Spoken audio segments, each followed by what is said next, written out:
A stealthy mission on board the Breen Dreadnought, unlocking the secrets of the progenitor's technology. And after the absence of a few episodes, finally the return of Saru. All of this coming up.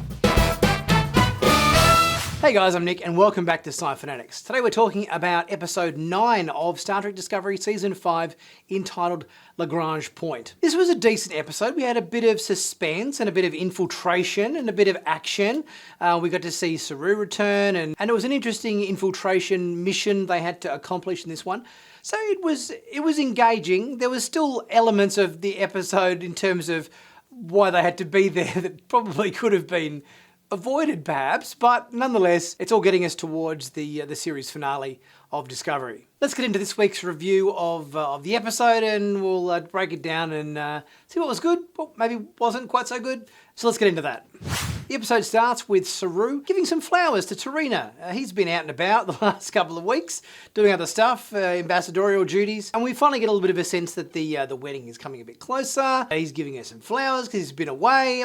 I think it's good that we're sort of getting a little bit more to do with Saru. I think it's a bit of a shame that he's had not that much to do this season because of him being off doing ambassadorial stuff or actor Doug Jones being off doing publicity for Hocus Pocus 2. At least we're getting him back for these last 2 episodes. An emergency meeting is formed with President Rillick and we find out that the other Priarch of Breen, Tahal, basically now that Rooney is dead, wants to absorb his forces, his troops, his ships, and essentially take over. Which obviously is a pretty big power move for Tahal. But it seems like Saru's going to handle that side of things with some ambassadorial negotiations, and he's going to take a shuttle to go and, rendezvous with Tahal's forces and see if he can prevent some sort of major galactic incident. Even though Discovery got quite messed up in our last episode and they need to stop with some repairs to get the spore drive fixed and other stuff, we get them jumping to the area of space where the progenitor's tech is located, which turns out to be essentially at the midpoint, or the Lagrange point, which essentially is a gravitational, like a neutral zone, I suppose, between 2 massive gravitational bodies. In this case, it's 2 huge black holes. But this sequence kind of almost didn't make sense to me in the sense that Tilly suggested using the Lagrange point so that the gravity of the first black hole didn't pull them in which case they needed to fly towards the second black hole to enter this null space of gravity between the 2 black holes, yet the visual effects shots in the sequence indicate the Discovery flying in the opposite direction of the second black hole, which in theory that wasn't where the gravitational forces would help to pull them out of the first black hole. So this kind of sequence seemed a little bit wacky to me in terms of the geography of it. The progenitor's technology is hidden in a structure about the size of a shuttlecraft, orbiting at the center point between these 2 black holes, and it's the Discovery's job to obviously get it back, but not before the Breen and the Dreadnought arrives and basically tractor beams the thing right inboard their ship. We could see coming a mile away, and of course, Burnham just gave them the key last episode. Like, oh, here you go, just have the puzzle, which essentially, you look at the puzzle and you can see all the little nooks and crannies on it and cogs and everything, and you go, well, that's clearly going to be a key to open the damn thing, and she just hands it over to the Breen. It was a very questionable decision last week, even though they didn't have the last piece of the puzzle, whatever Burnham's, there's a piece of information that Burnham was told that you need to unlock it. But still, 5 puzzle pieces, just handing them away, which is essentially a key to the thing and everything. It just, to me, that wasn't a particularly smart captaincy decision. We get Burnham divulging the clue that she was given by the Avatar of book, which was one of the scientists or whatever, giving her the last clue or last code to unlock the technology, which was build the shape of the one between the many, which kind of, has a certain ring to it, which kind of sounds like sort of Spock's old, the needs of the, many outweigh the needs of the one kind of routine or whatever. So there's a little bit of similarity there. Anyway, they soon formulate a plan where they're going to need 2 teams to essentially pose as Breen soldiers, beam on board the Dreadnought. One team needs to acquire the technology, whilst the other team basically disables the shields of the Dreadnought, enabling them all to transport off. We find out that Adira has been pretty adept at cracking Breen code, so they've put their hand up to go along on this away mission. But at the same time, I kind of think, Adira wearing a Breen uniform, that's going to stand out quite significantly, I would think, walking the hallways of a Breen vessel. I think Princess Leia put it best when she said, "It's a little short for a stormtrooper." But we'll see how Adira goes on this away mission. Good to see Rhys getting some more stuff to do. Anytime I think the bridge crew on Discovery gets a little bit more time in the sun, I think is a good thing. Clearly we've had no Oo and Detmer as they're off doing other stuff, but at least Rhys has been involved a bit more this season, which I think is good. And all of our characters here are kind of talking to each other in this sort of Iron Man style helmet conversational modes where they've sort of got heads-up display in their helmets, and it's the sort of thing we've seen many times before in things like the Marvel franchise with the Iron Man suit, Fallout, and others. It gets the point across. I think it means we can kind of see the actors' faces without having them to take their helmets off. Although I'm not quite sure why, when these suits were replicated by themselves on the Discovery to be purely cosmetic disguises, they had Breen language characters up on their on-screen HUDs within their helmets. We see Mole using the puzzle key to open the device. It's like, thanks very much, Burnham, just for beaming that to us so we can just unlock it, making their job a lot easier. But we get a Breen officer slowly sucked into some sort of interdimensional portal that exists on the inside of this structure. We also see Mole beaming the remains of Lark into some mobile transporter buffer that she's got with her. She thinks maybe if she's going to need that to, I don't know, that little aspect I thought was a little odd.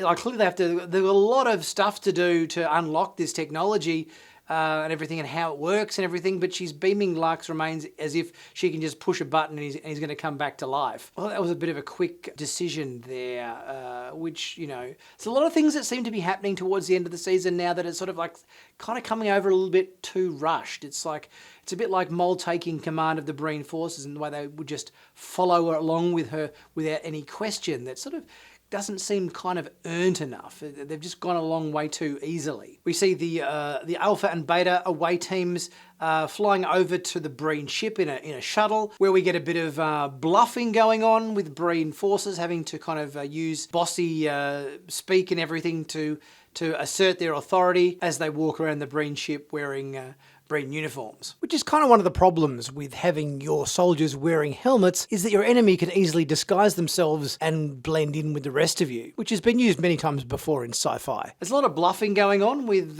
Breen troops who seem very easily swayed by a bit of bossy ordering around. And then we get this whole kind of sidebar thing going on with Burnham dragging Book aside as they have this whole deep and meaningful conversation in their Iron Man style helmets, talking about their relationship and stuff, which kind of seems like it's a bit of an unusual place to do that. It sort of seems like, let's just focus on the mission, get that solved first, and we can worry about having relationship conversations once we get back onto the ship. I think it just seemed like an odd sidebar to have right in the middle of infiltrating a Breen ship and the possibility of being found out at a moment's notice. Adira hacks the Breen code, Rhys in support there, and we get a nice little dialogue as well back on Discovery's bridge with Tilly taking the role of first officer to Rayna and her kind of saying, hey, dude, there's a chair there, sit down. Everyone's getting a bit stressed, getting a bit nervous. You just never sit in the chair and you know,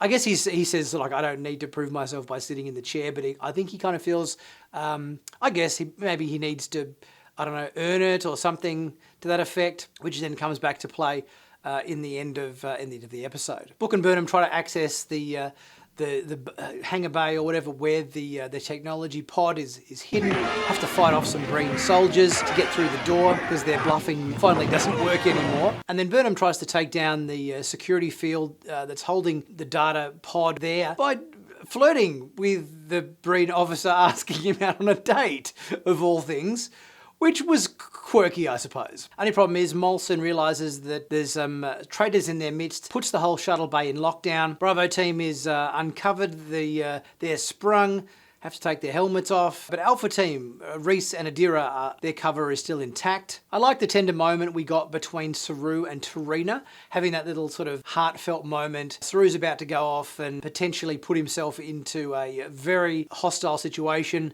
to negotiate with Priarch Tahal.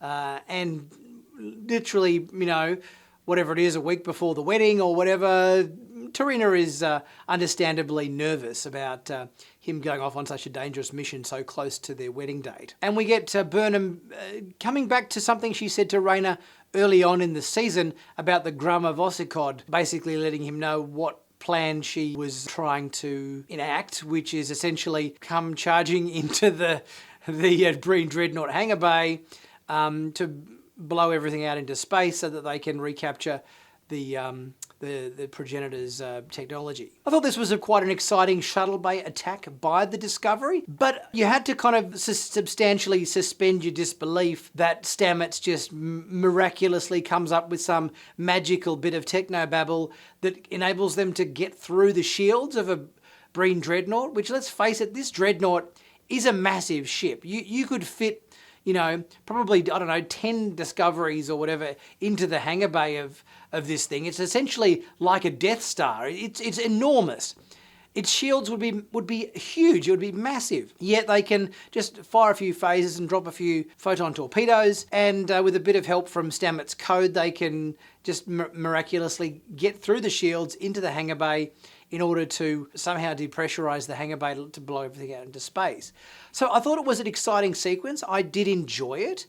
However, you really had to kind of suspend your disbelief that Discovery would be capable of doing this. It just seemed a little bit too much magical technobabble to just get what they wanted. So it kind of, even though it was an exciting sequence of them sort of, pummeling the shields and everything as they flew in to extract it, it did strike me as a little bit implausible. Mole rushes into the structure. Burnham's got no choice but to follow her in, and just as the whole thing is blown out the hangar bay and the pod destructs, which basically leaves this sort of portal or rift behind in the Lagrange point of the two black holes. And finally, Rayna sits down in the captain's chair. He finally realised, well, Burnham's in the portal somewhere. She's in no position to take the captain's chair back. Time for me to sit down now.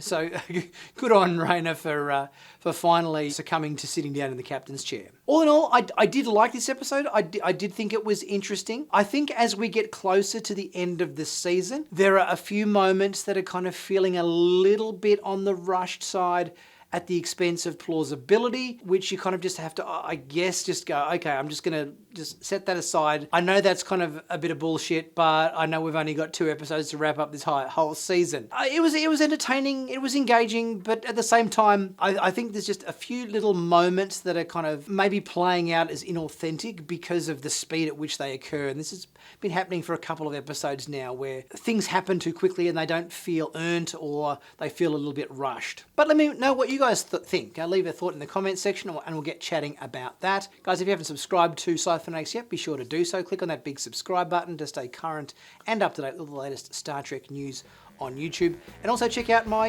my merch store. Plenty of cool stuff on sale. Plenty of t-shirts, hoodies, mugs, caps, stickers, heaps of stuff there. Cool Star Trek and other sci-fi designs. Check something out and pick yourself up a bargain. Help support the channel as well. I'll be back very soon with my next video, which will probably be the sneak peek scene and the trailer or something for the very last episode of Star Trek Discovery in a couple of days' time. I'll see you guys then.